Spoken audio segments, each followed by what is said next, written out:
You've wasted enough time. No more excuses. In the next few hours, you'll learn how to destroy procrastination forever. The Procrastination Solution. Audiobook by Rowan March, published by Inner Impact Books. Introduction. You know the feeling. That heavy weight in your chest when you look at your unfinished projects. The gnawing anxiety as deadlines loom closer. The crushing disappointment when another day slips by without progress. You've tried everything: productivity apps, morning routines, accountability partners, yet here you are, still stuck in the same pattern of delay and regret. But what if I told you that procrastination isn't your fault? What if those endless cycles of putting things off weren't because you're lazy, unmotivated, or lacking discipline? The truth is, procrastination is a symptom, not the disease.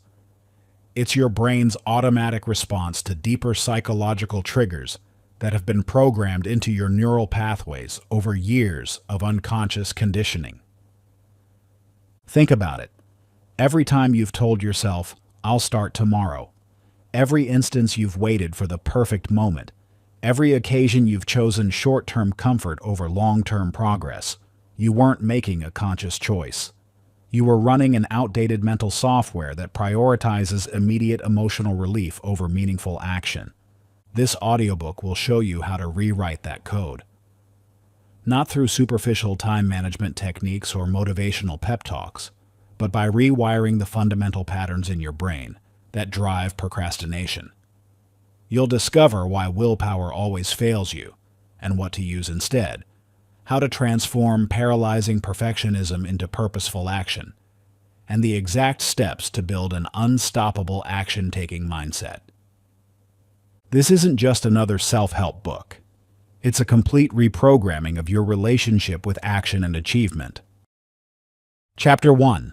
The Hidden Traps of Procrastination. You sit down, ready to start. You know what needs to be done. But instead of diving in, you check your phone, get up for coffee, or convince yourself you need to get in the right headspace. Sound familiar? The task sits there, waiting, while you find increasingly creative ways to avoid it. Each minute that passes adds another layer of anxiety, yet you keep finding reasons to delay. This isn't about poor time management or lack of motivation. What you're experiencing is far more complex. An invisible force that hijacks your best intentions and redirects your energy toward anything but the task at hand. Until you understand what's really driving this behavior, you'll remain trapped in an endless cycle of avoidance, guilt, and last-minute panic. The truth about procrastination runs deeper than most realize. It's not a character flaw or moral failing. It's a sophisticated psychological defense mechanism your brain has developed to shield you from perceived threats. These threats aren't physical, they're emotional.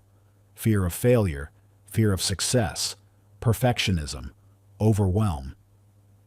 Your mind has learned to associate certain tasks with potential discomfort, and in its misguided attempt to protect you, it steers you toward temporary relief instead of meaningful progress. Take Steve Jobs, for instance. While history remembers him as a visionary who transformed multiple industries, few know about his intense struggles with procrastination during Apple's early days. The pressure to innovate and the weight of expectations often left him paralyzed. But Jobs didn't overcome this through sheer willpower or by implementing another productivity system. Instead, he learned to recognize and outmaneuver his psychological barriers. When faced with a challenging decision or project, Jobs would break it down to its core elements, stripping away the emotional weight that triggered his avoidance. He developed what he called deciding points, clear moments of action that made progress inevitable. By understanding that his procrastination stemmed from perfectionism and fear of criticism, he could address these root causes rather than battle with surface-level symptoms. This revelation transforms how you can approach your own procrastination. Think about a project or goal you've been putting off. When you examine it closely, Is it really about not having enough time or energy? Or is something deeper at play? Your brain has become expertly skilled at generating plausible-sounding excuses, but these are merely smokescreens hiding the real barriers to action. Consider Ethan, a talented web designer who spent months preparing to launch his freelance business. He told himself and others that he needed to perfect his portfolio, fine-tune his business plan, and wait for the right market conditions. But beneath these rational-sounding delays lay a paralyzing fear of failure. The thought of putting himself out there and potentially facing rejection kept him trapped in an endless cycle of preparation. The breakthrough came when Ethan finally acknowledged his true barrier. It wasn't about having the perfect plan. It was about facing his fear of judgment.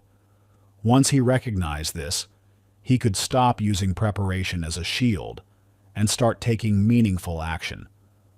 He launched his business with an imperfect portfolio and learned that the real growth came from engaging with actual clients, not from endless refinement in isolation. Your path forward begins with similar honesty. The procrastination holding you back isn't about laziness or lack of capability.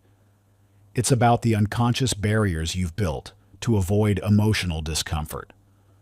Only by identifying these hidden traps can you start dismantling them instead of being controlled by them. For the next 24 hours, I challenge you to become a detective of your own behavior. Every time you notice yourself procrastinating, pause and write down exactly what you're avoiding. Then ask yourself, what am I really afraid of? Don't accept your first surface-level answer. Dig deeper. The awareness you gain will become your first step toward breaking free from procrastination's grip. Chapter 2. The Lie of I'll Do It Later. The alarm blares, jolting you awake. You reach for your phone, already thinking about that important project waiting on your desk. I'll tackle it after breakfast, you tell yourself. Breakfast comes and goes. I'll start once I've cleared my inbox. The morning slips away. After lunch, when I have more energy. The afternoon vanishes into a blur of small tasks and distractions. Tomorrow, you finally decide. I'll be more focused tomorrow. But tomorrow never comes, does it? Because tomorrow's version of you faces the exact same battle, armed with the same excuses and emotional barriers. The cycle continues, each day reinforcing the habit of delay, while that nagging voice in your head grows louder. Why can't I just get started? This mental trap, the belief that your future self will somehow be more disciplined, more motivated, or better equipped to handle challenges, is perhaps the most insidious form of self-deception. It's a psychological escape hatch that feels rational in the moment, but leads to a perpetual cycle of postponement and regret. The science behind this phenomenon, known as temporal discounting, reveals something fascinating about how our brains process future events. Research shows that we literally view our future selves as strangers, different people who will magically possess all the qualities we currently lack. This cognitive bias creates a dangerous loop. By constantly deferring action to this idealized future version of yourself, you never develop the very qualities you're waiting for. Take Elon Musk's approach to this challenge during Tesla's early days. When developing the first Tesla Roadster, the company faced seemingly impossible deadlines and technical hurdles. The easy path would have been to delay, to wait until conditions were perfect, or until they had more resources. Instead, Musk implemented what he called temporal compression, deliberately setting aggressive deadlines that forced immediate action. During a particularly crucial phase of development, Tesla's engineering team insisted they needed several more months to perfect the battery management system. Musk's response was unconventional. He announced a public demonstration of the prototype in 6 weeks.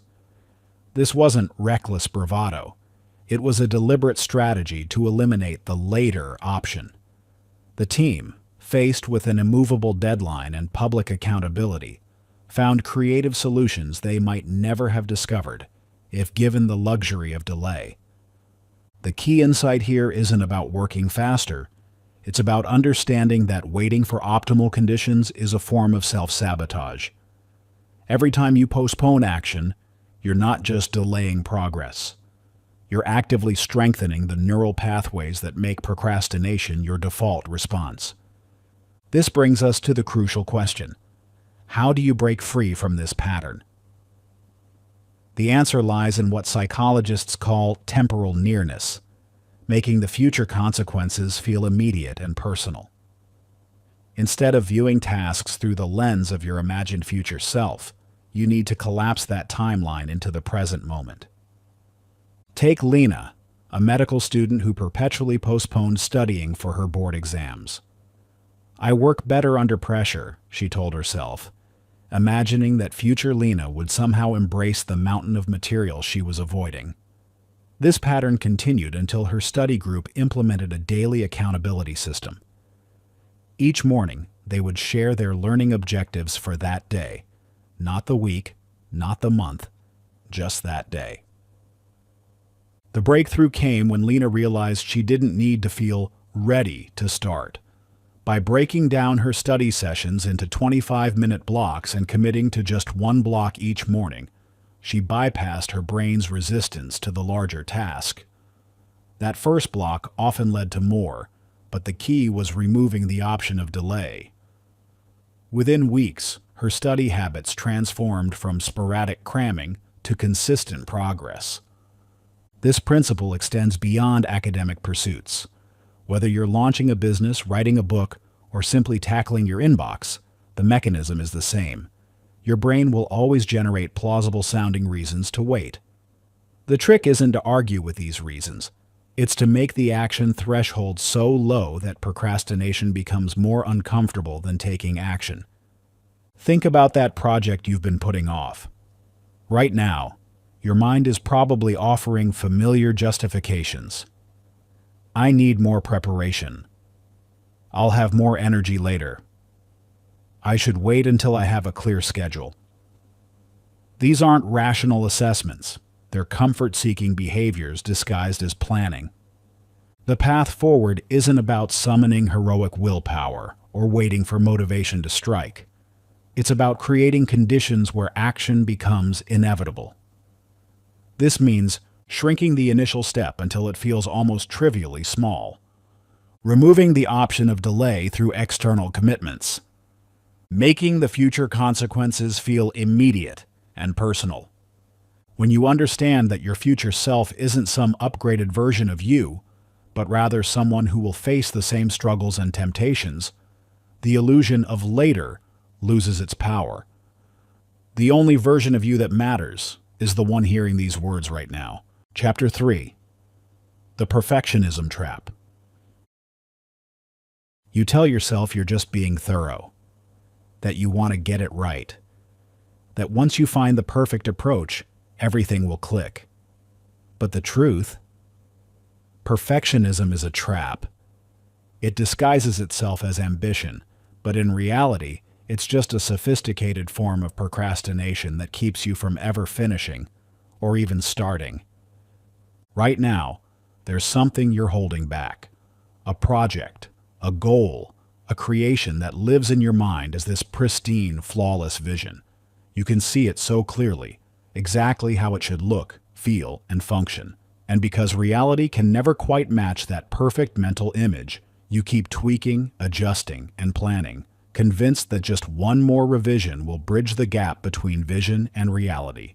But here's what perfectionism really costs you: time, growth, real-world feedback, the opportunity to learn from mistakes and iterate based on actual experience rather than theoretical scenarios. While you're polishing that first draft for the 100th time, someone else is shipping their good enough version and learning from genuine market response. The psychology behind perfectionism reveals something fascinating. It's not actually about achieving excellence. It's about avoiding vulnerability. When you demand perfection from yourself, you're not pursuing greatness.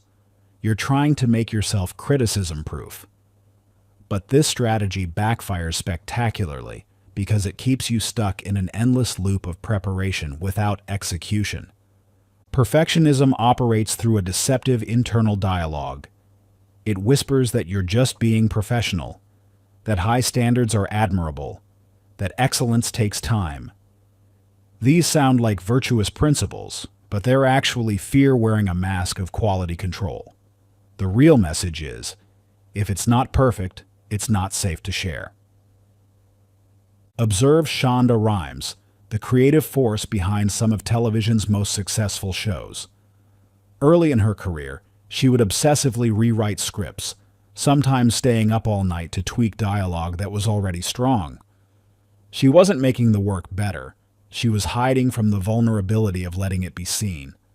The turning point came when a producer gave her a hard deadline, forcing her to submit a non-perfect script. To her surprise, the feedback wasn't about the minor flaws she'd been agonizing over. It was about the story's emotional impact. This revelation transformed her approach to creativity. She realized that connection trumps perfection every time. "I had to learn that done is better than perfect," Rhimes later shared. "Perfect is the enemy of good. Perfect is the enemy of done. Perfect is the enemy of running your damn business." This insight didn't lower her standards. It freed her to produce consistently excellent work without getting trapped in the perfection spiral. The science of perfectionism reveals an even more insidious pattern. The more you pursue perfection, the more your brain becomes wired for avoidance rather than action. Research shows that every time you step back from sharing or submitting work because it's not quite ready, you strengthen the neural pathways associated with hesitation and self-doubt. This creates a compounding effect where the need for perfection grows stronger over time, while your tolerance for imperfection, and thus your ability to actually complete things, grows weaker.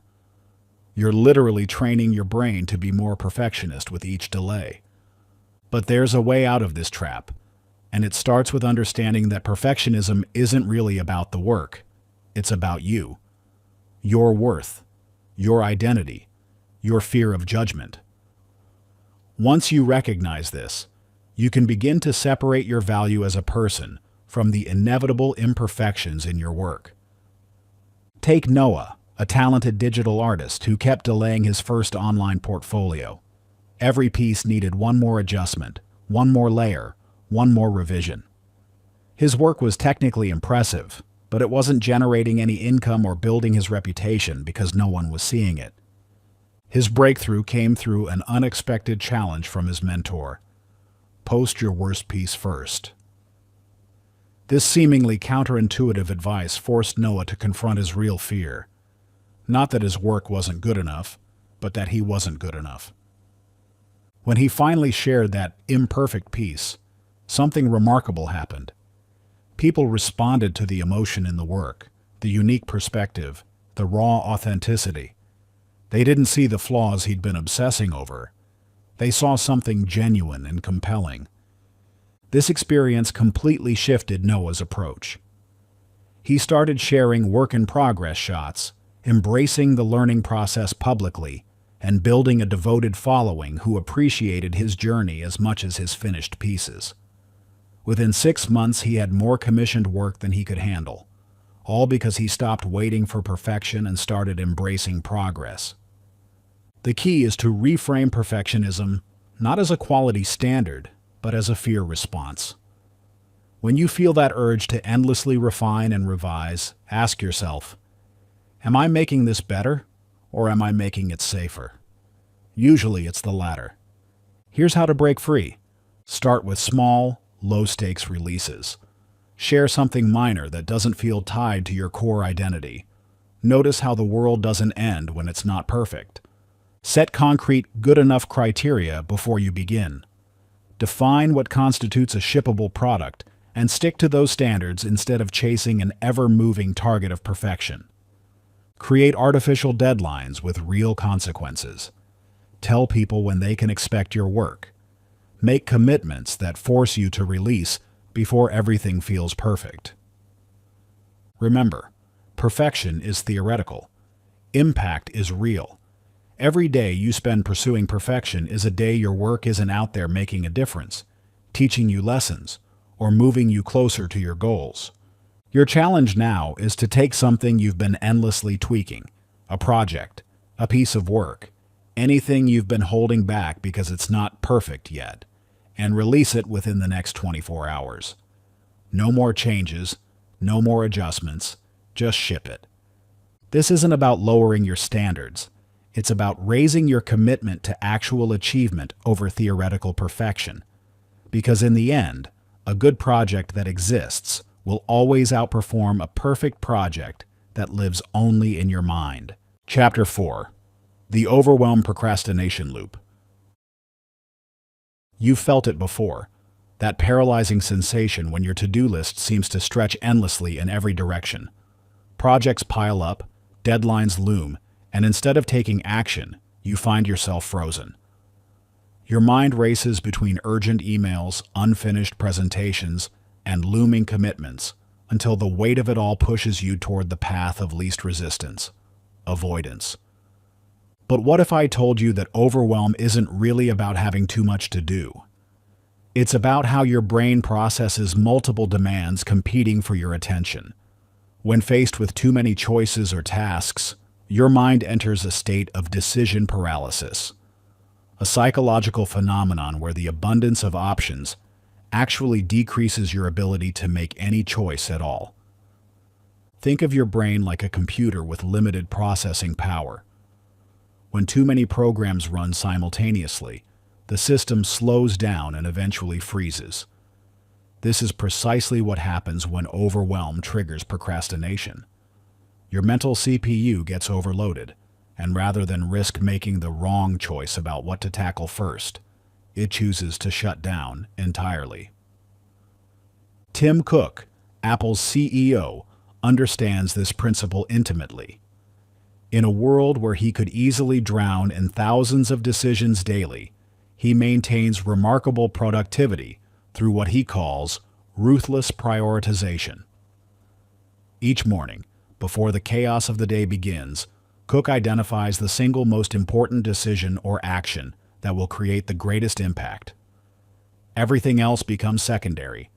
During Apple's challenging transition period after Steve Jobs' passing, Cook faced an overwhelming array of responsibilities: managing public expectations, overseeing product development, maintaining company culture, and steering the world's most valuable company.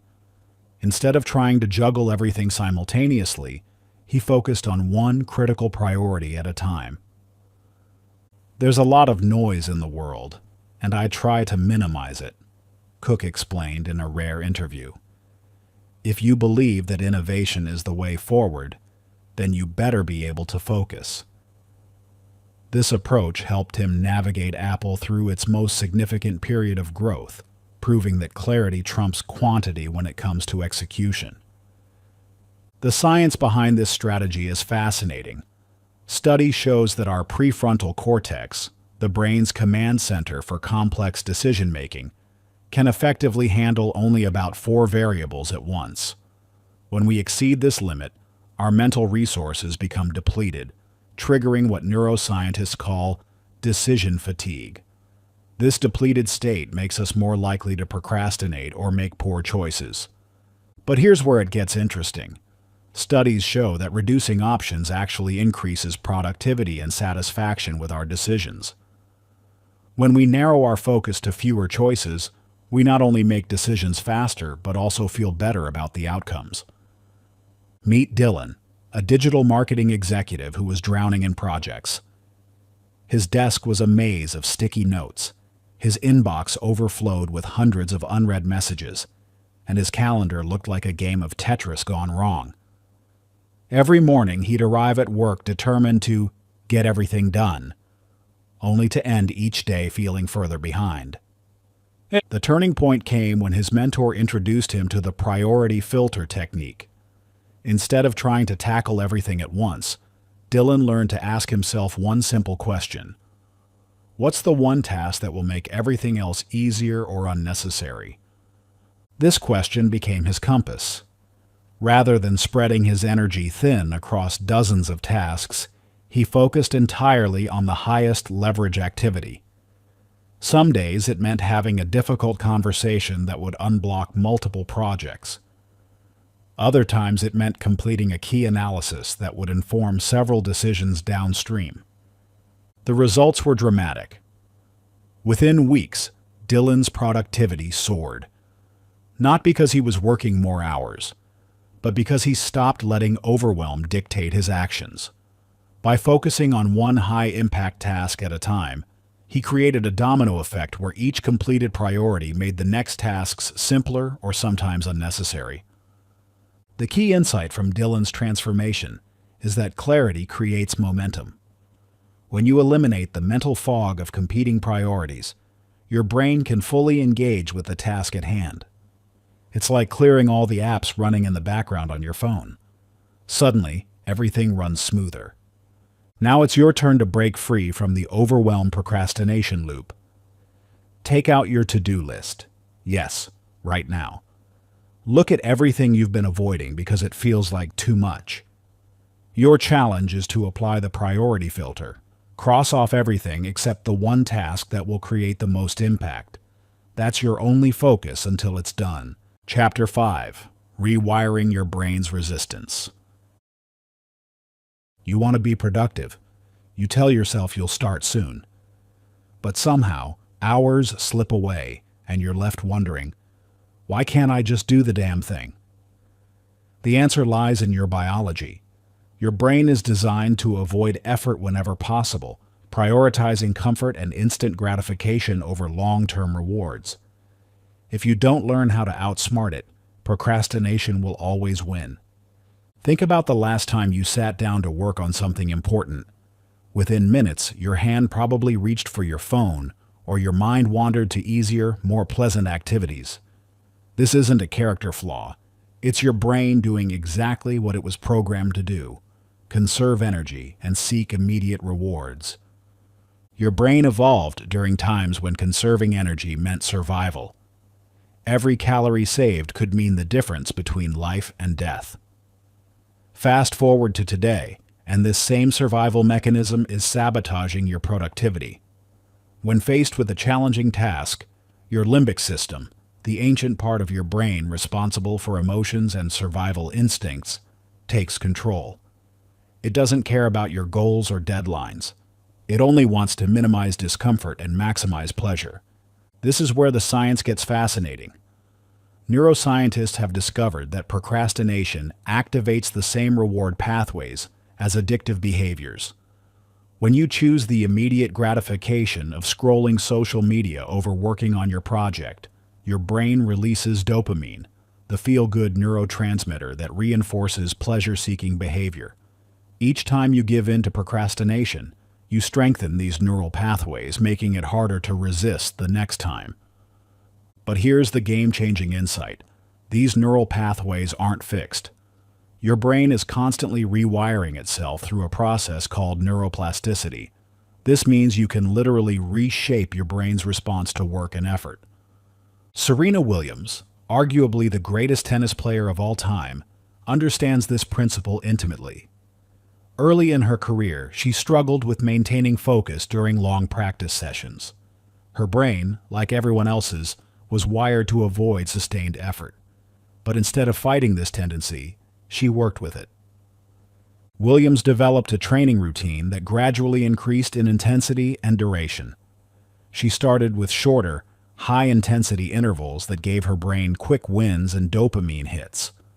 Over time, she extended these periods, essentially rewiring her brain to associate effort with reward. Today, she can maintain laser focus through grueling 5-hour practice sessions, not because she has superhuman willpower, but because she reprogrammed her brain's response to effort. The science behind this transformation is clear. Research in neuropsychology shows that when we consistently pair effort with reward, we create new neural pathways that override our default tendency to procrastinate. It's like creating a new highway in your brain that bypasses the old, procrastination-prone routes. But here's what most people get wrong. They try to force themselves to focus through sheer willpower. This approach is doomed to fail because it works against your brain's natural mechanisms rather than with them. The key is to work with your brain's reward system, not against it. This means creating what neuroscientists call reward stacking, combining challenging tasks with immediate positive reinforcement. When you do this consistently, your brain starts to associate work with pleasure rather than pain. This brings us to Ava, a coder who struggled with deep work. Like many professionals in the digital age, her brain had become conditioned to crave the quick dopamine hits from social media and instant messaging. Every time she tried to focus on complex coding problems, her mind would wander to her phone, seeking that familiar rush of digital stimulation. The turning point came when Ava learned about dopamine redirection. Instead of trying to suppress her brain's craving for stimulation, she channeled it differently. Before starting her coding sessions, she would do something briefly stimulating but productive, like taking a cold shower or doing a set of explosive jumping jacks. These activities provided the dopamine hit her brain craved, while simultaneously activating her nervous system for focused work. The cold shower, in particular, triggered the release of norepinephrine, a neurotransmitter that enhances alertness and concentration.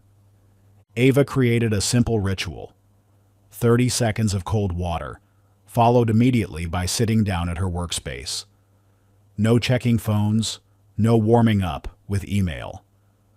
The cold exposure became her brain's new cue for focused work. Within weeks, she noticed a dramatic shift. Her mind stopped resisting deep work because it had formed a new association: the discomfort of cold water, followed by the satisfaction of solving complex problems. This wasn't just a psychological trick. She was literally rewiring her brain's reward circuitry. The same dopamine pathways that once pulled her toward procrastination now pushed her toward action. The key was consistency. She never skipped the cold shower, even on days when she didn't feel like it.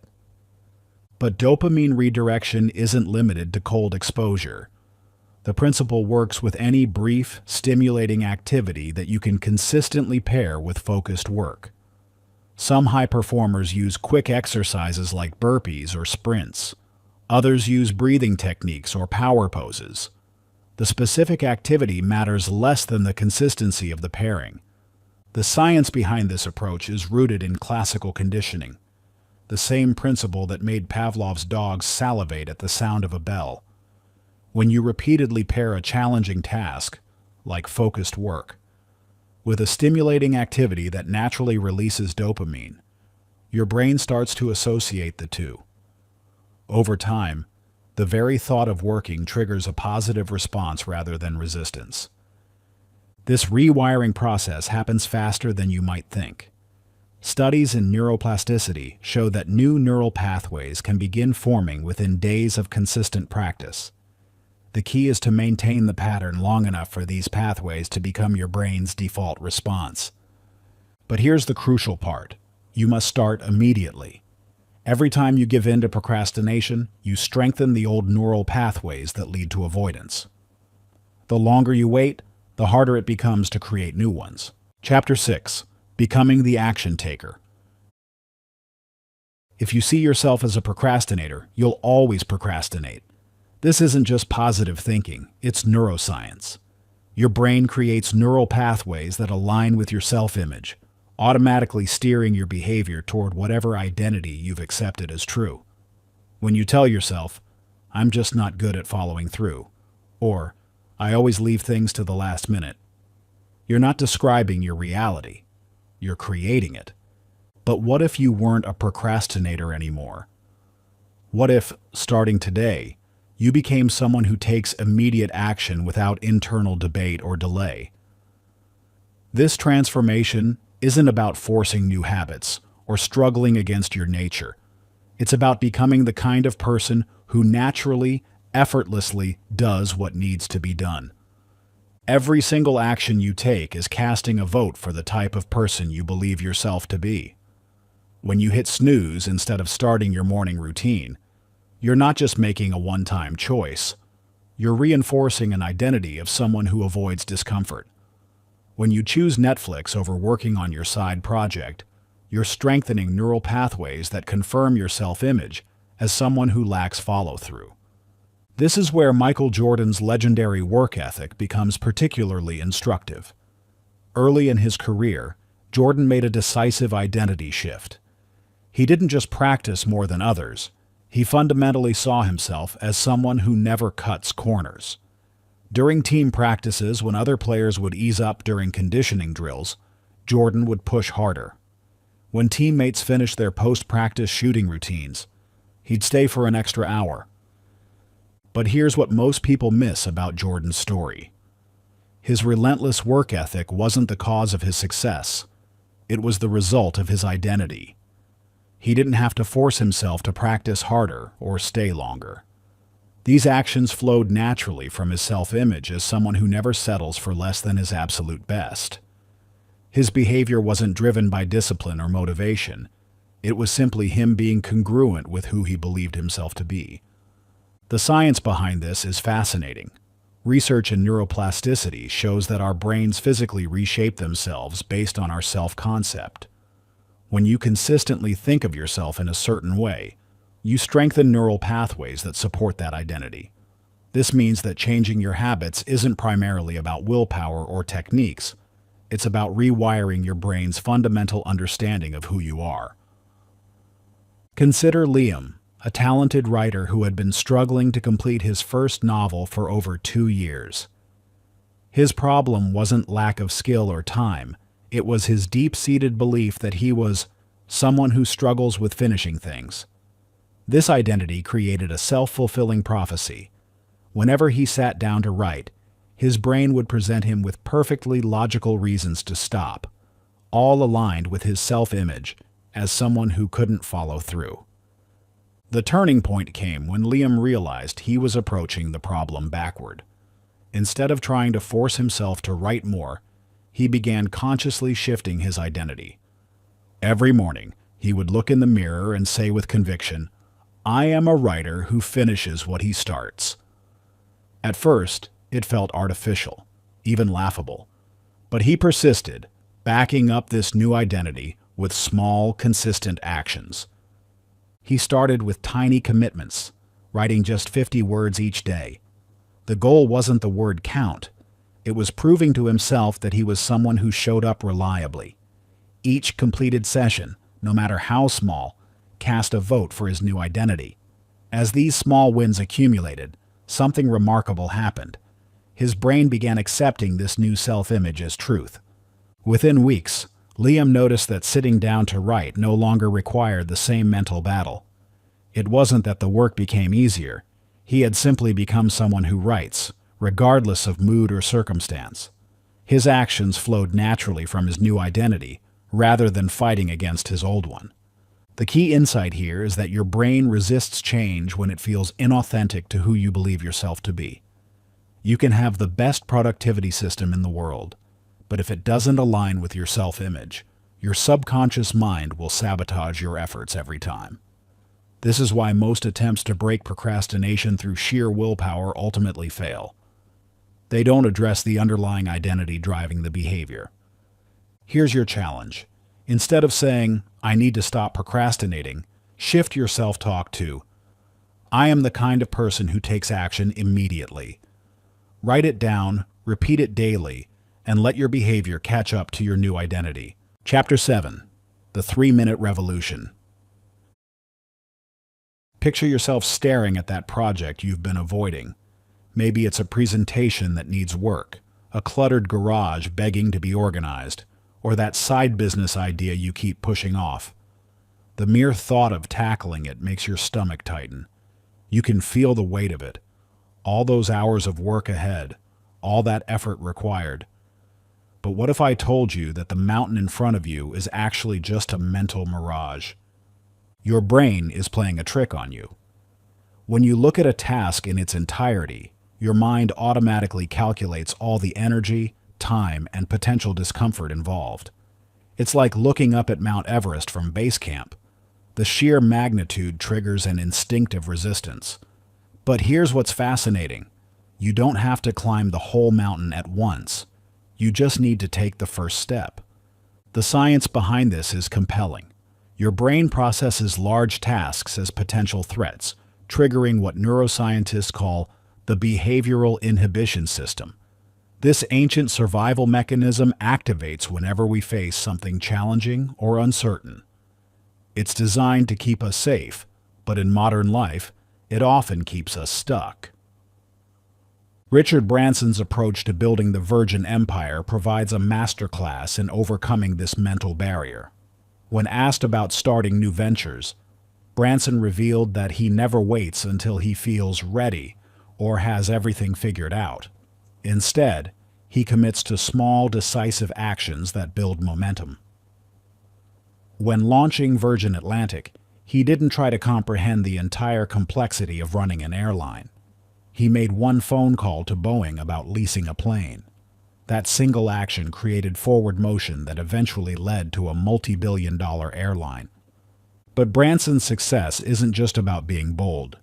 It's about understanding how the human brain operates. He intuitively grasped what psychologists now call the Zeigarnik effect.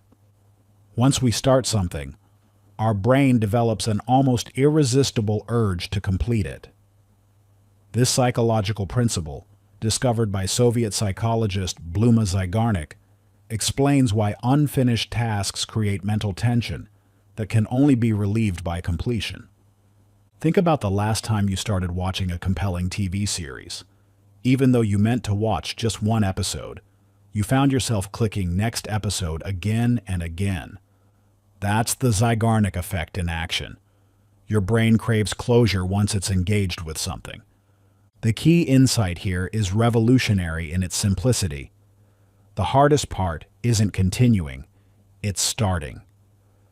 Your brain will fight you tooth and nail before beginning a task, but once you're in motion, that same brain will actually push you to continue.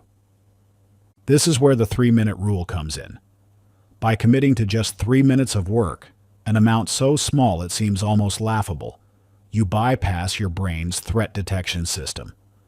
3 minutes doesn't trigger resistance. 3 minutes doesn't feel overwhelming. 3 minutes is safe. Consider Zoe, a graduate student who had been paralyzed by the thought of writing her thesis.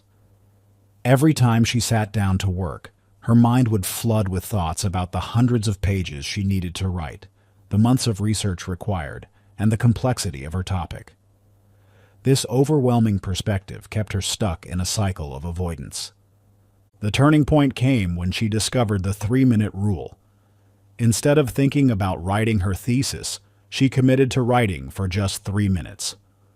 No pressure, no expectations, just 3 minutes of putting words on paper. Something fascinating happened. Most days, once those 3 minutes were up, she naturally wanted to continue. The hardest part, starting, was behind her, and momentum carried her forward. Within weeks, she had developed a consistent writing practice, not because she forced herself to write for hours, but because she made starting so easy that her brain couldn't conjure up excuses. Some days she did only write for 3 minutes, and that was perfectly fine. But more often than not, those 3 minutes expanded into productive writing sessions that gradually brought her thesis to completion. The beauty of this approach lies in its psychological sophistication. When you commit to just 3 minutes, you remove the weight of expectation. There's no pressure to achieve anything significant. You're not trying to finish the project or even make meaningful progress. You're just dipping your toe in the water. But here's what happens. Once you start, several powerful psychological principles kick in. First, the Zeigarnik effect creates an internal pull to continue. Second, you experience what psychologists call task initiation momentum, the tendency for work to feel easier once you've begun.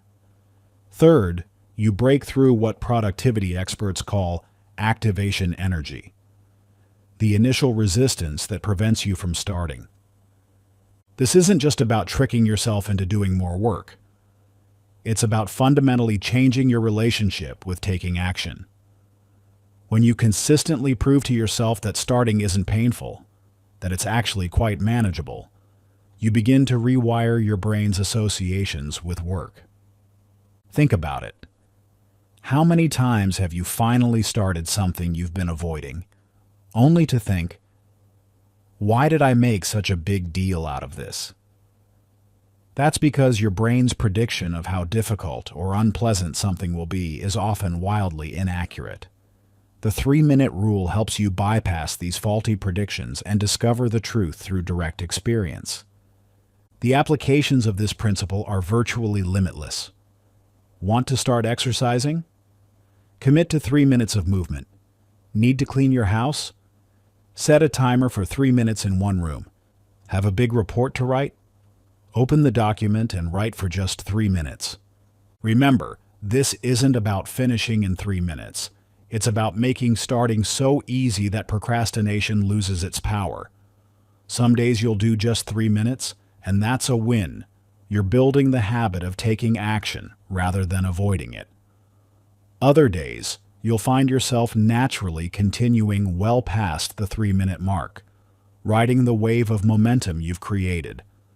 The key is to remove all pressure about what happens after those 3 minutes. Don't think about the end goal. Don't worry about how much you should do. Just commit to 3 minutes, and let whatever happens after that unfold naturally. Your challenge for today is simple but powerful. Take that one thing you've been avoiding, you know exactly what it is, and commit to working on it for just 3 minutes. Set a timer, remove all distractions, and begin. Remember, you have full permission to stop after 3 minutes, but don't be surprised if you find yourself wanting to continue. Chapter 8. The Momentum Myth. What if I told you motivation is a myth? That the people who get things done don't rely on feeling like it. They rely on something far more powerful? The truth is, motivation is fleeting, unreliable, and completely unnecessary. The key to long-term productivity isn't motivation, it's momentum. When you wait for motivation, you're essentially gambling with your success. You're betting that some magical feeling will sweep over you and suddenly make difficult tasks easy. But here's the reality. That feeling rarely comes, and even when it does, it vanishes at the first sign of resistance. Think about the last time you felt genuinely motivated. Maybe it was New Year's Day, or after watching an inspiring video, or during a particularly energetic morning. How long did that motivation last? A few hours? A day? This isn't a personal failure. It's human nature. Motivation is an emotion, and like all emotions, it fluctuates wildly based on countless factors. Your sleep, stress levels, blood sugar, the weather, or even a random comment that affected your mood. The real problem isn't your lack of motivation, it's your reliance on it. Every time you tell yourself, I'll do it when I feel ready, or I need to get motivated first, you're reinforcing a dangerous pattern. You're training your brain to believe that action requires a specific emotional state, when in reality, the most successful people in the world have figured out something far more powerful: momentum. Dwayne "The Rock" Johnson exemplifies this principle perfectly. In numerous interviews, he's admitted that he doesn't always wake up feeling motivated to hit the gym at 4 a.m. But here's what sets him apart. He doesn't care how he feels. He knows that momentum, not motivation, drives success. Johnson has built an empire on the principle of consistent action, regardless of emotional state. His famous Iron Paradise workouts happen whether he's exhausted from filming, dealing with personal challenges, or simply not in the mood. This isn't about superhuman discipline. It's about understanding a fundamental truth about human psychology. When you take action consistently, Regardless of how you feel, you create what psychologists call behavioral momentum. This phenomenon, first identified in the 1980s, shows that past behavior is the strongest predictor of future behavior. In other words, the more you do something, the easier it becomes to keep doing it. Think of it like pushing a heavy boulder. The initial push requires enormous effort, but once it's rolling, it takes far less energy to keep it moving. This is why waiting for motivation is so counterproductive. You're focusing on the hardest part, the initial push, instead of building the momentum that makes everything easier. Leo, a freelance designer in Chicago, learned this lesson the hard way. For years, he struggled with inconsistent productivity, waiting for creative inspiration to strike before starting his work. Some days, when motivation was high, he'd create brilliant designs for hours. But other days, most days, he'd sit at his computer, scrolling through Instagram for inspiration, waiting for that elusive feeling to hit. The turning point came when a mentor challenged him to abandon motivation altogether. Instead of waiting to feel creative, Leo committed to designing one small thing every day, even if it was just a simple icon or a color palette. The first few days felt forced and uncomfortable. His work wasn't particularly inspired, and every minute felt like a struggle. But something interesting happened around day 5. The act of opening his design software and starting to work became automatic. He stopped questioning whether he felt creative enough. He stopped waiting for inspiration.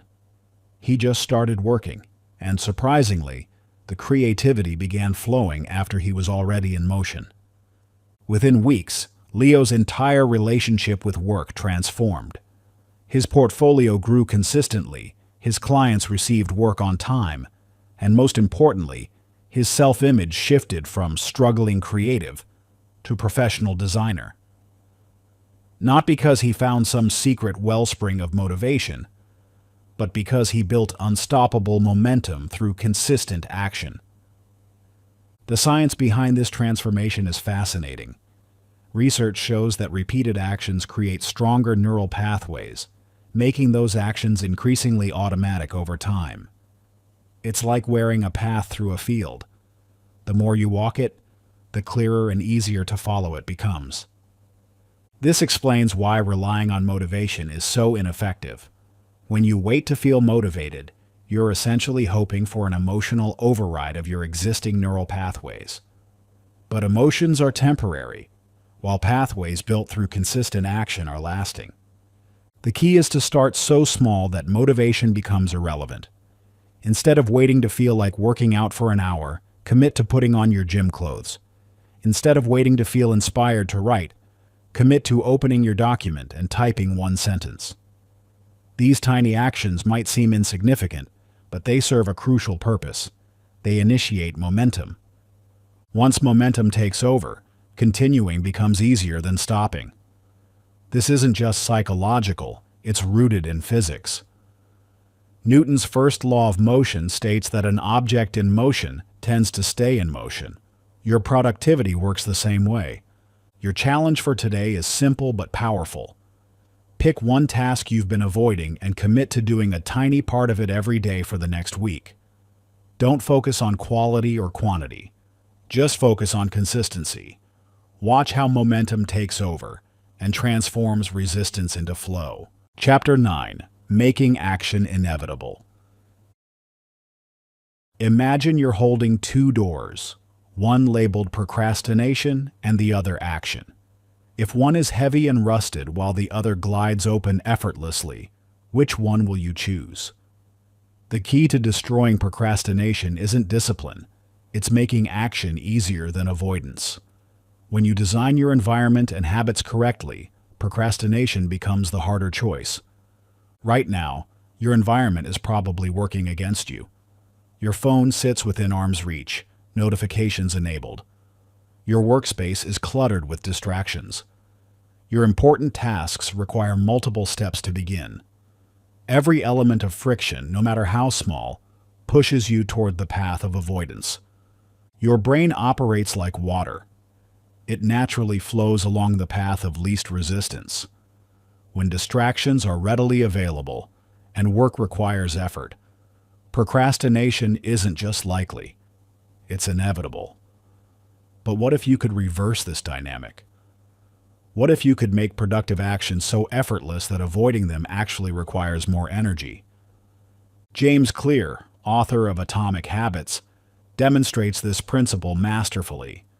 Instead of relying on willpower to write, he designs his environment to make writing inevitable. His laptop opens directly to a blank document. His phone stays in another room.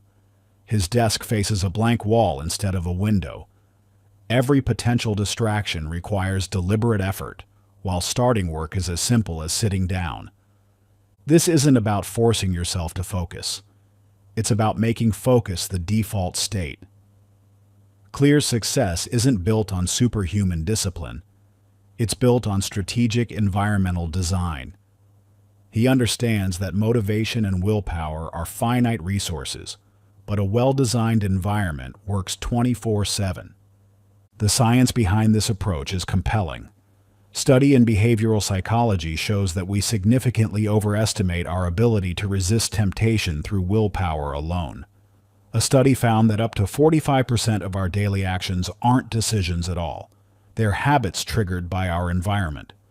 When you try to force yourself to work in a distracting environment, you're fighting against your brain's natural tendencies. Think about it.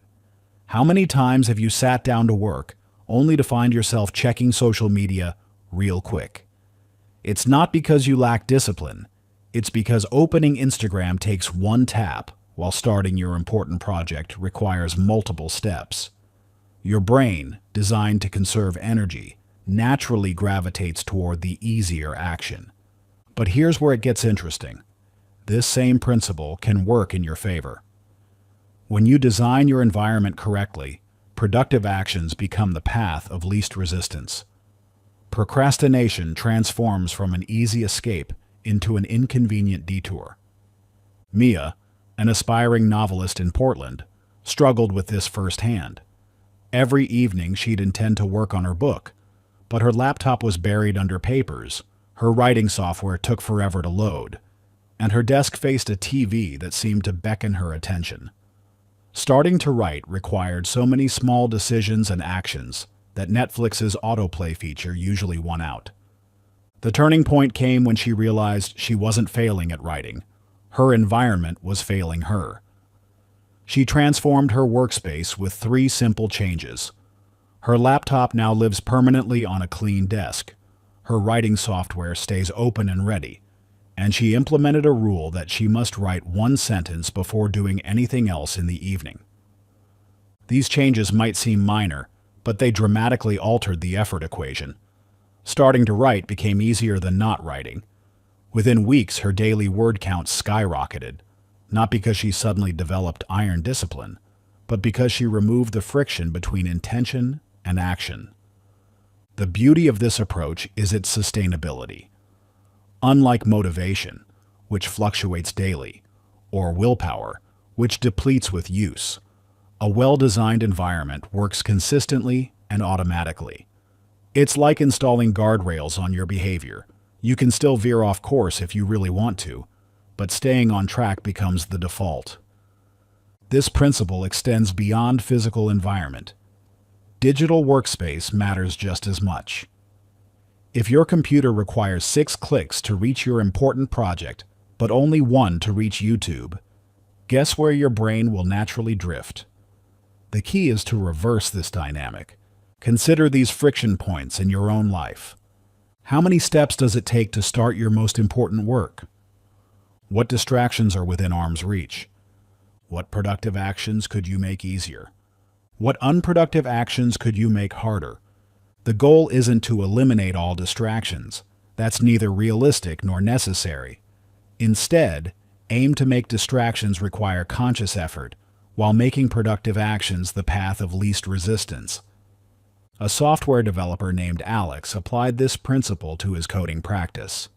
He noticed he'd often procrastinate on difficult programming problems by checking email or browsing tech news. Instead of trying to build more willpower, He created two different user profiles on his computer, one for work and one for everything else. His work profile had no email access, no social media, and a blocked internet connection except for essential development resources. His personal profile had everything else. Switching between profiles required logging out and back in, a small but significant friction point that made casual distraction less appealing. The results were immediate. Without the constant temptation of easy distractions, Alex found himself naturally focusing on his code. When he did want to check email or browse the web, he had to make a conscious decision to switch profiles. This small barrier was enough to break the automatic reach for distraction. The key insight here isn't about removing all possible distractions. It's about making productive actions the default choice. When starting work requires less energy than avoiding it, procrastination loses its power. Think of it like a river's flow. You can try to dam it up with willpower, but eventually the pressure will break through. Or you can redirect its course, making it flow naturally in the direction you want. Your environment is the landscape that determines this flow. Your challenge for today is simple but powerful. Identify one task you've been avoiding and ask yourself, how can I make this easier to start? Then make 3 specific changes to your environment that reduce friction between you and action. Remember, the goal isn't to make the task itself easier. It's to make starting easier than avoiding. Chapter 10. Reclaiming your focus from digital distraction. You sit down to work, but within minutes you check your phone. You don't even think about it. It's automatic. Then, an hour later, you realize you've spiraled into a rabbit hole of notifications, memes, and mindless scrolling. If you've ever wondered why it feels impossible to focus, the answer isn't willpower. It's your brain chemistry. Your ability to concentrate has been hijacked, but the good news is you can take it back. Think about the last time you tried to focus deeply on important work. How long did you last before reaching for your phone? 5 minutes? 10? The urge to check notifications has become so automatic that most of us don't even register the decision anymore. It's as if our hands have a mind of their own, constantly gravitating toward these digital distractions. This isn't just about bad habits or lack of discipline. Your brain has been fundamentally rewired by the constant stream of instant gratification that modern technology provides. Every notification, every like, every new piece of content triggers a tiny burst of dopamine, the same neurotransmitter involved in addiction. Over time, your brain becomes dependent on these quick hits of pleasure, making it increasingly difficult to focus on tasks that require sustained attention and delayed rewards. The science behind this is fascinating and somewhat terrifying. Research shows that the average person checks their phone 96 times per day. That's once every 10 minutes of waking life. Each check creates a small dopamine release, training your brain to crave these interruptions. It's like having a slot machine in your pocket, constantly beckoning for another pull of the lever. Jack Dorsey, co-founder of Twitter, recognized this problem even as his platform contributed to it. Despite, or perhaps because of, creating one of the world's most addictive social media platforms, Dorsey practices extreme measures to protect his own focus. He regularly undertakes extended periods of dopamine fasting, eliminating all non-essential technology use, sometimes for days at a time. During one particularly challenging product development phase at Twitter, Dorsey noticed his ability to think deeply was diminishing. His solution wasn't to work longer hours or drink more coffee. It was to dramatically reduce his dopamine intake. He turned off all notifications, deleted social media apps from his phone, and committed to long periods of uninterrupted work. The results were transformative. His clarity of thought improved, his decision-making became sharper, and his productivity soared. This isn't just about productivity. It's about reclaiming your brain's natural ability to focus deeply. Before the age of smartphones and infinite scroll, humans were capable of sustained concentration for hours. This capacity hasn't disappeared. It's just been buried under layers of digital distraction and dopamine addiction. The real problem isn't the technology itself. It's how it has conditioned our brains to expect constant stimulation. When you try to focus on deep work, you're not just fighting against distractions. You're fighting against a brain that has been trained to resist sustained effort in favor of quick rewards. Think about how this plays out in your daily life. You start working on an important project, but after a few minutes, discomfort sets in. Your brain, accustomed to constant stimulation, begins to protest. You feel an almost physical urge to check your phone, open a new browser tab, or do anything to escape the monotony of focused work. This isn't weakness. It's your brain's conditioned response to the absence of stimulation. Omar, a college student in his final year, experienced this firsthand. His grades were slipping, not because he wasn't intelligent or hardworking, but because he couldn't maintain focus long enough to absorb complex material. Every study session would devolve into a series of quick phone checks that turned into hour-long distractions. The turning point came when he realized his phone addiction wasn't just a bad habit. It was literally rewiring his brain. He decided to try something radical, a 24-hour dopamine detox. No phone, no social media, no YouTube, no digital entertainment of any kind. Just books, writing materials, and his thoughts. The first few hours were excruciating. His brain screamed for stimulation, and he felt physically uncomfortable. But by the evening, something shifted. The constant need for digital stimulation began to fade. He found himself able to read for longer periods without feeling the urge to check his phone. His mind felt clearer, calmer, more focused. The next day, when he returned to his studies, the difference was dramatic. Not only could he focus for longer periods, but he actually found himself enjoying the process of deep work. The material that had seemed impossibly complex now felt manageable when approached with sustained attention. This transformation wasn't magic. It was neuroscience in action. By temporarily eliminating excessive dopamine triggers, Omar allowed his brain's reward system to reset. Activities that require focus and delayed gratification became more appealing, because his brain was no longer constantly comparing them to the instant highs of digital stimulation. The implications of this are profound. Your ability to focus isn't fixed, it's trainable. But training requires more than just willpower. It requires understanding and working with your brain's reward system, rather than against it. Here's what happens in your brain when you're caught in the dopamine loop. Each notification check provides a small but immediate reward, training your brain to crave these quick hits of pleasure. When you try to focus on work that doesn't provide instant feedback, your brain resists because it's been conditioned to expect immediate rewards. The more you give in to these quick dopamine hits, the harder it becomes to find satisfaction in activities that require patience and sustained effort. But here's the good news. This cycle can be reversed. When you temporarily eliminate excessive dopamine triggers, your brain's baseline reward threshold begins to reset. Activities that seemed boring or difficult become more engaging because your brain isn't constantly comparing them to more stimulating alternatives. The key is understanding that this isn't about permanent deprivation. It's about strategic reset periods that allow your brain to recalibrate. Think of it like fasting. You're not giving up food forever. You're creating a controlled period of abstinence that helps reset your system. The results can be remarkable.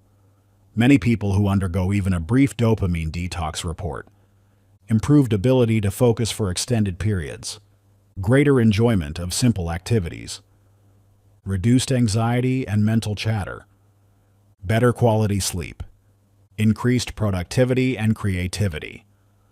The challenge lies not in the complexity of the solution, but in our willingness to temporarily disconnect from the constant stream of digital stimulation. Your brain will resist. That's normal and expected. But the discomfort is temporary, while the benefits can be lasting. Chapter 11. Breaking Decision Paralysis. You've been staring at your to-do list for way too long. You tell yourself you'll figure it out, but instead, you overthink, analyze, and second-guess every option. The tasks blur together as your mind spins through endless possibilities, consequences, and what-ifs. Welcome to decision paralysis, where thinking replaces doing and nothing actually gets done. Each minute spent deliberating drains your mental energy, leaving you more uncertain than when you started. It's not that you can't make decisions, it's that you're trapped in a cycle of overthinking that makes every choice feel monumental. But what if you could trick your brain into deciding immediately? The truth about decision paralysis isn't just psychological, it's biological. Your brain consumes approximately 20% of your body's energy, and complex decision-making demands even more. When faced with multiple choices, your prefrontal cortex, the part responsible for executive function, becomes overwhelmed. It's like running too many programs on your computer at once. Everything slows down until you freeze completely. This is where the science gets fascinating. Studies have shown that when people are forced to make decisions under time pressure, they actually make choices that are just as good as, and sometimes better than, those made with extended deliberation. The reason? Your brain has two decision-making systems: a slow, analytical system that weighs every option, and a fast, intuitive system that draws on experience and gut feeling. Jeff Bezos, the founder of Amazon, understands this dynamic intimately. In building one of the world's most valuable companies, he developed what he calls the 70% rule. Make decisions when you have 70% of the information you wish you had. Waiting for perfect certainty only leads to missed opportunities and stagnation. During Amazon's early days, Bezos faced a critical decision about expanding beyond books into other product categories. Many advised waiting until the book business was perfected, but Bezos knew that perfect information was impossible. Using his 70% rule, he made the decision to expand, a choice that transformed Amazon from an online bookstore into a global empire. The key insight isn't just about making faster decisions. It's about understanding that most decisions are reversible. Bezos categorizes decisions into Type 1, irreversible, and Type 2, reversible. The vast majority fall into Type 2, yet we often treat them all like Type 1, paralyzing ourselves with unnecessary analysis. This is where the 5-minute deadline becomes your secret weapon. By artificially constraining your decision-making time, you force your brain to bypass its overthinking tendencies and tap into its intuitive wisdom. It's like putting your mind on a shot clock. When time is running out, you stop second-guessing and start acting. Ariel, an aspiring entrepreneur, experienced this transformation firsthand. For weeks, she agonized over launching her business website. The design wasn't perfect.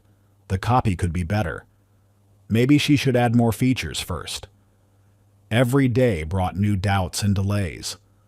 Finally, frustrated with her own paralysis, she decided to apply the 5-minute deadline. She set a timer for 5 minutes and forced herself to make all outstanding decisions about the website before it went off. The pressure of the deadline cut through her mental fog. Suddenly, choices that had seemed impossible became clear. When the timer beeped, she had not only made the decisions, she had actually launched the site. The results surprised her. Not only did launching immediately create momentum, but she discovered that most of the things she'd been agonizing over didn't matter. Her clients cared more about her business being accessible than perfect. The small imperfections she'd obsessed over were invisible to everyone but her. Like Ariel, you can break free from decision paralysis by embracing speed over perfection. The 5-minute deadline works because it aligns with how your brain naturally makes decisions. Under time pressure, your intuitive system takes over, drawing on your accumulated wisdom rather than getting lost in endless analysis. This doesn't mean making reckless choices. It means recognizing that for most decisions, good enough now is better than perfect later. Your brain will resist at first. It's been trained to believe that more thinking equals better decisions. But with practice, you'll discover that decisive action often leads to better outcomes than endless deliberation. Think about it. How many opportunities have you missed while waiting to make the perfect decision? How much mental energy have you wasted overthinking choices that, in retrospect, weren't that significant? The 5-minute deadline isn't just about making faster decisions. It's about freeing yourself from the paralysis that keeps you stuck. Challenge. The next time you find yourself hesitating over a decision, set a timer for 5 minutes. When the timer goes off, take action, no matter what. Chapter 12. The Power of Momentum Stacking. You're in the middle of a task and you want to stop. Your energy is low, your brain is tired, and you're ready to call it quits. The voice in your head whispers that you've done enough, that you deserve a break, that you can always continue later. It's a familiar moment, the point where resistance meets fatigue, and your resolve begins to crack. But what if you could trick yourself into pushing just a little further, without forcing it?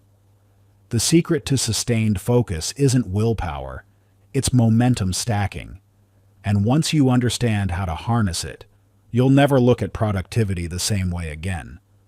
Think about the last time you tried to force yourself to keep working when your energy was depleted. How did that go? Probably not great. That's because willpower is like a muscle. It gets tired and needs recovery. But momentum stacking operates on a different principle entirely. Instead of fighting against your brain's natural resistance, it works with your psychology to extend your focus organically. Your brain processes effort in chunks, not continuous streams. When you tell yourself you need to work for another hour, your mind immediately pushes back. But when you focus on just the next small increment, one more paragraph, one more equation, one more rep, something fascinating happens. Your brain doesn't register it as a threat. Kobe Bryant mastered this principle during his legendary training sessions. When fatigue set in and his body screamed to stop, he didn't force himself to push through another hour of practice. Instead, he used what he called the one more technique. Just one more shot, one more drill, one more minute. This micro-commitment approach allowed him to bypass mental resistance and tap into hidden reserves of energy. By the end of his career, these sessions became mythical. Teammates would find him in the gym at 3 a.m., still going strong, not through sheer willpower, but through the power of momentum stacking. The science behind this is fascinating. Research in sports psychology has shown that perceived effort is largely psychological rather than physical. When athletes think they're reaching their limits, they typically still have 40% more capacity in reserve. This 40% rule, first documented in Navy SEAL training, demonstrates how our minds, not our bodies, often set our limitations. But this isn't just about physical performance. The same principle applies to any type of focused work. Your brain operates on what neuroscientists call the conservation principle. It naturally seeks to preserve energy by avoiding sustained effort. However, it can be tricked into extending its effort through small, manageable increments that don't trigger its defense mechanisms. Think of it like climbing a mountain. Looking at the peak from the bottom is overwhelming, but focusing on reaching just the next ledge makes the climb manageable. Once you reach that ledge, you focus on the next one. Before you know it, you're halfway up the mountain without feeling overwhelmed. Jonas, a developer in Seattle, discovered this principle by accident. Like many programmers, he struggled with sustained coding sessions. After a couple of hours, his focus would scatter, and he'd find himself mindlessly browsing the internet instead of working. Traditional productivity advice told him to power through, to force himself to stay focused, but that just led to burnout and frustration. Then he stumbled upon the just one more method. When he felt his attention wavering, instead of trying to commit to another hour of coding, he'd tell himself, just one more line of code. This tiny commitment felt manageable. After writing that line, he'd often find himself thinking, well, I might as well finish this function. One function would lead to another, and before he knew it, he'd worked productively for another hour, without the mental resistance that usually accompanied forced focus. The key to Jonas's success wasn't greater willpower or better time management. It was understanding how to work with his brain's natural rhythms rather than against them. By breaking down his work into micro-commitments, he made continued effort feel effortless. This principle works because it hijacks your brain's momentum bias, the tendency to continue an activity once you're already engaged in it. It's like pushing a boulder. The hardest part is getting it moving. Once it's rolling, it takes relatively little effort to keep it going. But here's the crucial part. Momentum stacking only works if you keep the increments small enough that they don't trigger your brain's resistance. The moment you start thinking too far ahead or trying to force too much additional effort, the technique loses its power. The beauty of momentum stacking is that it's infinitely adaptable. Whether you're writing a report, studying for an exam, or working out, you can always break down the effort into smaller chunks that feel manageable. A writer might commit to just one more sentence. A student might focus on just one more page of reading. An artist might promise themselves just one more brushstroke. These micro-commitments bypass your brain's natural resistance to sustained effort. They feel so small that your mind doesn't bother mounting a defense against them. But each small commitment builds upon the last, creating a compound effect that can extend your productive time far beyond what you thought possible. Think of it like compound interest for your focus. Each small extension of effort not only adds to your total work time, but makes the next extension easier. It's a self-reinforcing cycle that builds both productivity and mental stamina. This isn't about pushing yourself to exhaustion or ignoring your body's genuine need for rest.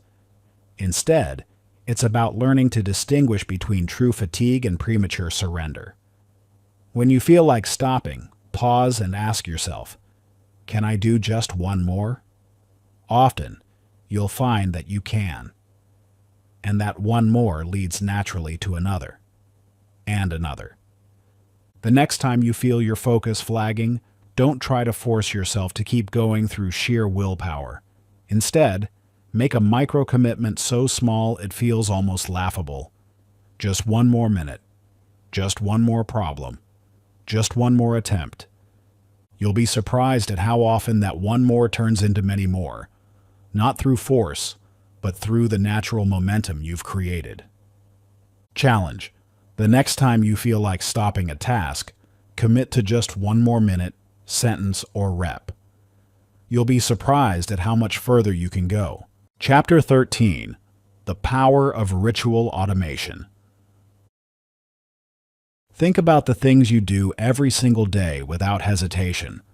Brushing your teeth, drinking coffee, checking your phone. These actions flow seamlessly, requiring no mental debate or internal negotiation. You don't sit there contemplating whether you should brush your teeth or planning the perfect moment to check your messages. You just do it. What if you could harness this same automatic response for the tasks you usually procrastinate on? What if starting your work could feel as natural as reaching for your morning coffee? The secret to eliminating procrastination isn't found in motivation quotes or productivity apps. It lies in understanding how your brain creates automatic behaviors and then deliberately engineering these patterns to work in your favor. When you establish the right rituals, action becomes inevitable, not because you force it, but because you've rewired your neural pathways to execute without resistance. Your brain is a pattern recognition machine that craves predictability. It's constantly looking for ways to conserve energy by automating recurring tasks. This is why you can drive home from work while deep in thought about something else. Your brain has automated the routine. This same mechanism can be harnessed to overcome procrastination, but most people never learn how.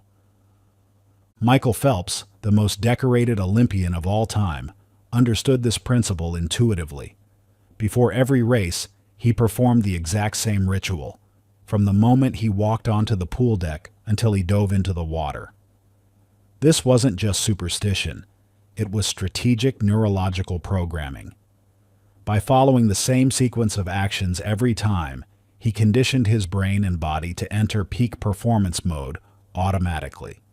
When the pressure was highest, he didn't need to rely on motivation or willpower. His ritual triggered execution automatically. The science behind this is fascinating.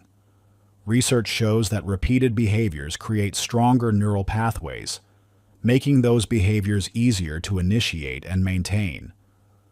When you perform an action at the same time, in the same way, your brain begins to anticipate and prepare for it before you even start. This pre-activation of neural pathways reduces the mental energy required to begin, effectively bypassing procrastination.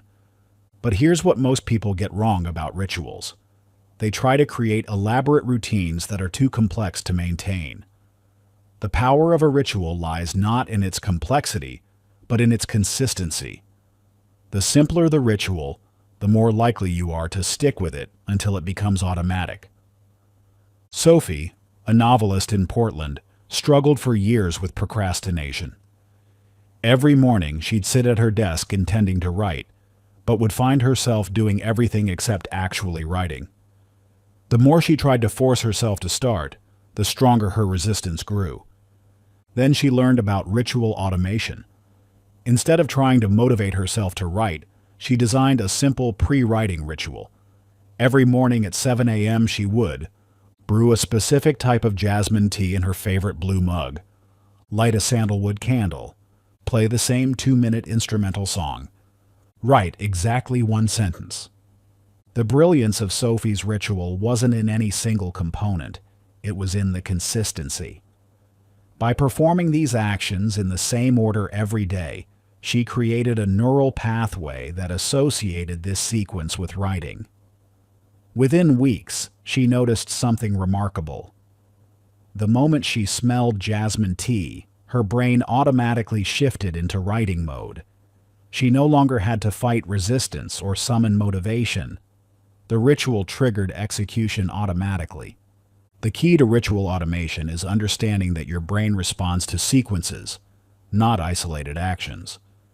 When you consistently link a series of small actions to a specific task, those actions become a trigger for performance. It's like creating a mental domino effect. Once you tip the first domino, starting your ritual, the rest fall naturally into place. Think about the task you procrastinate on most. Now imagine having a ritual so ingrained that starting feels as natural as brushing your teeth. This isn't fantasy. It's neuroscience applied strategically to overcome procrastination. Your ritual doesn't need to be elaborate. In fact, simpler is usually better. The goal isn't to create a perfect routine. It's to establish a consistent trigger that signals your brain it's time to execute. This could be as basic as arranging your workspace in a specific way, playing a particular song, taking 3 deep breaths, writing down your first action. The power lies not in what you do, but in doing it the same way every time. Each repetition strengthens the neural pathway until starting becomes automatic. Challenge: design a simple pre-task ritual, a 60-second routine you follow before starting work. Repeat it daily until action feels automatic. Chapter 14: The Art of Finishing. Starting is exciting, the middle is tough, but the real battle? Finishing. How many projects, ideas, or goals have you started, only to abandon them before completion. Think about all the half-written novels, partially completed courses, or business ideas that never fully launched. The truth is, most people don't struggle with starting. They struggle with closing the loop. But if you don't finish, you never win. Your brain is wired for novelty. New beginnings trigger a rush of dopamine, making you feel energized and motivated. But as the initial excitement fades, your brain starts seeking the next hit of newness, leaving a trail of unfinished projects in its wake. This isn't just about discipline or commitment. It's about understanding and rewiring your brain's natural tendency to chase novelty over completion. Think about your own pattern. How many times have you reached the 80% mark on a project, only to find yourself mysteriously drawn to start something new? This isn't coincidence or lack of willpower. It's your brain's inherent bias toward novelty over closure. But here's the good news. Once you understand this mechanism, you can hack it to work in your favor. The key to crossing the finish line isn't forcing yourself through sheer willpower. It's about building psychological closure, training your brain to crave completion as much as it craves starting.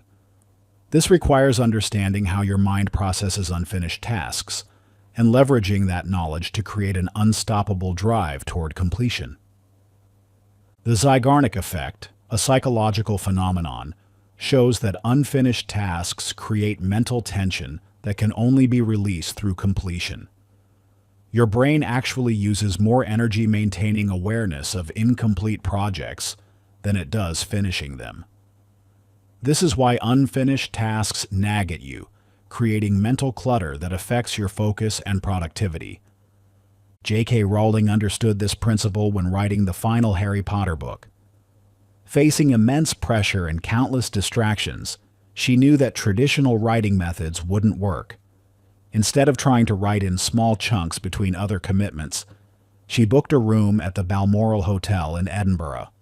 She removed every possible distraction and created an environment where finishing was the only option. This wasn't just about finding a quiet place to write.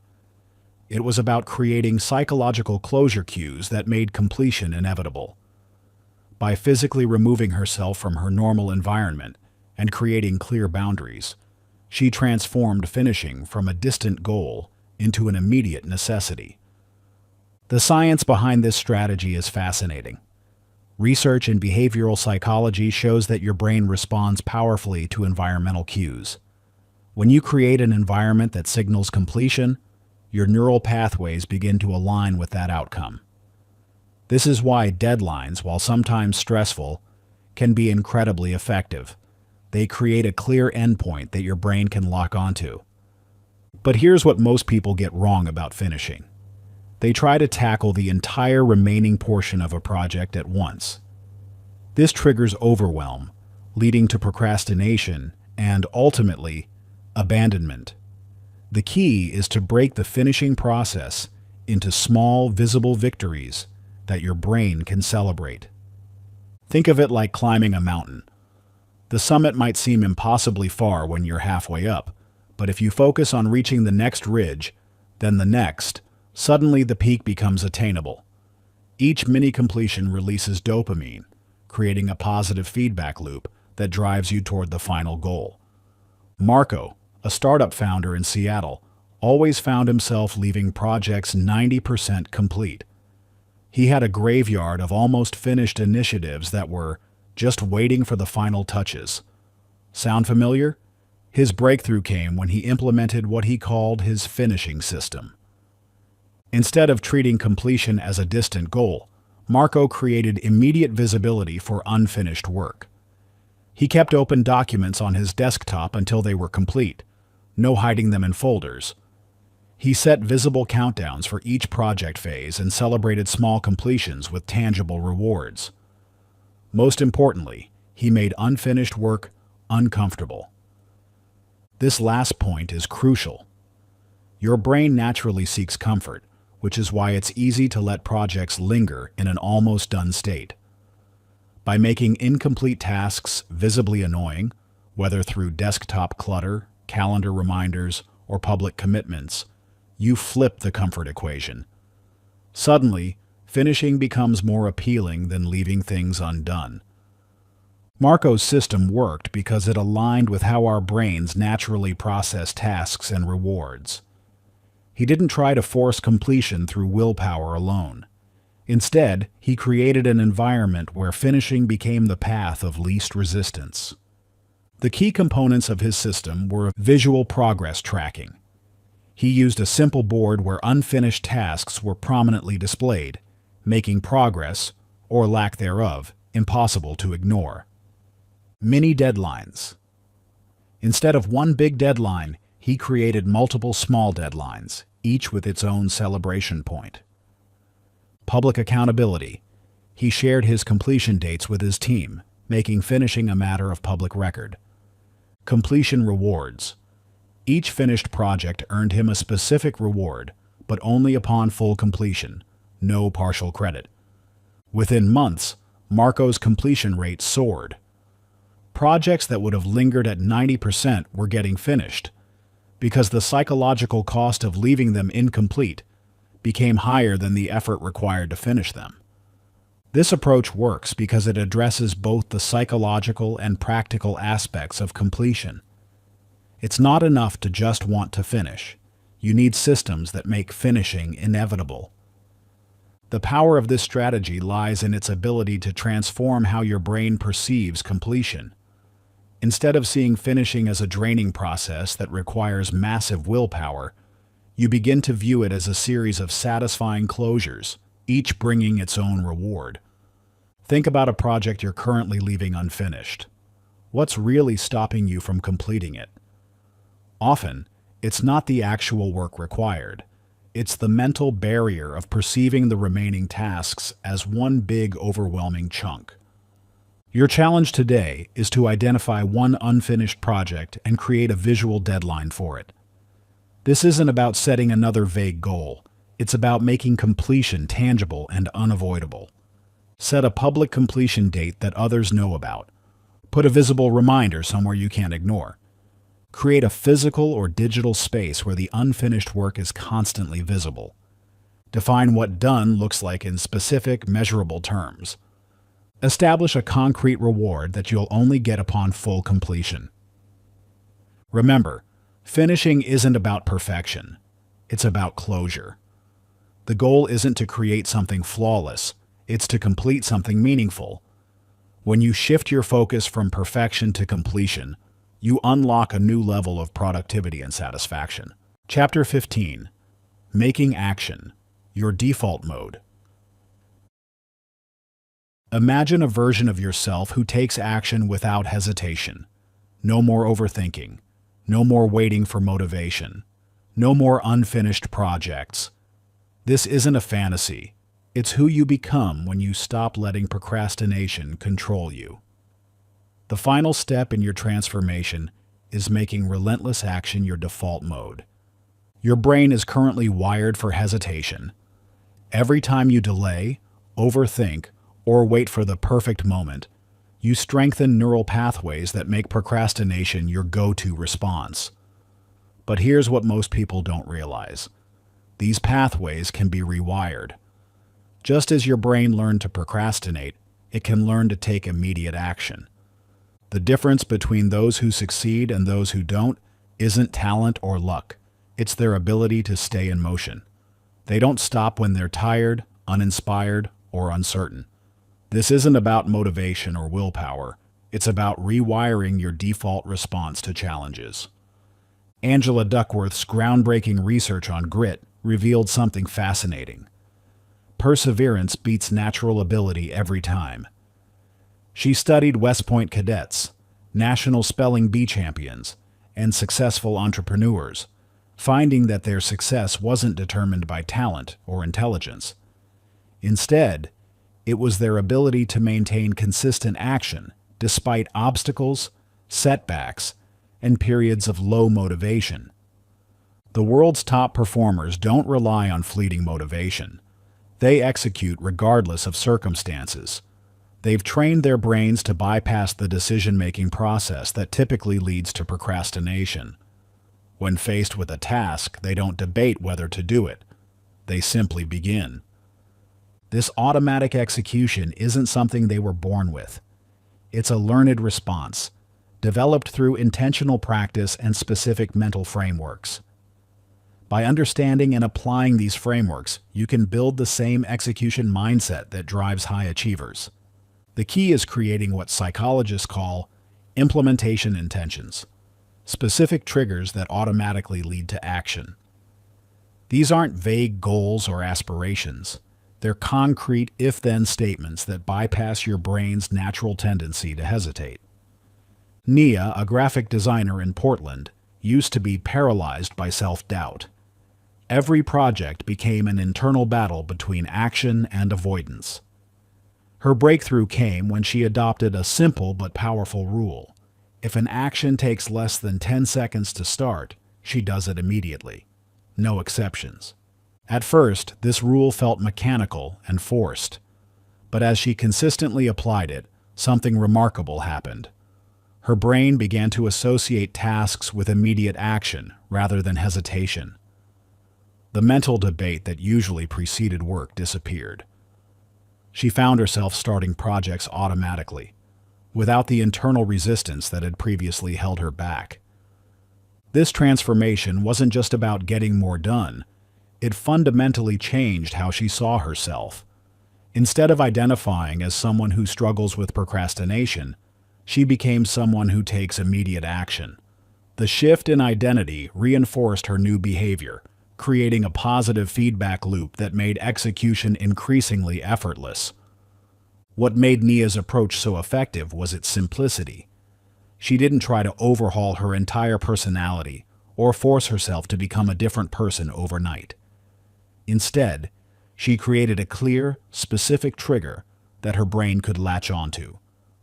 The 10-second rule eliminated the gray area where procrastination typically thrives. Like Nia, you can rewire your brain's response to tasks by establishing your own execution rule. This isn't about setting goals or making vague commitments to do better. It's about creating a non-negotiable standard that automatically triggers action.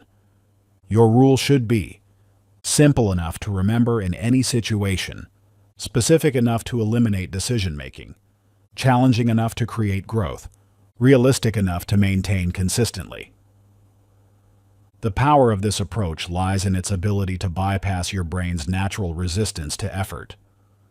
When you have a clear, predefined response to tasks, you eliminate the mental negotiation that usually leads to procrastination. Conclusion: the journey you've undertaken isn't just about beating procrastination. It's about becoming someone new. Through each chapter, you've systematically dismantled the mental blocks that kept you trapped in cycles of avoidance and delay. You've learned that motivation is unreliable, that perfectionism is just fear in disguise, and that your brain's resistance to action can be outsmarted with the right strategies.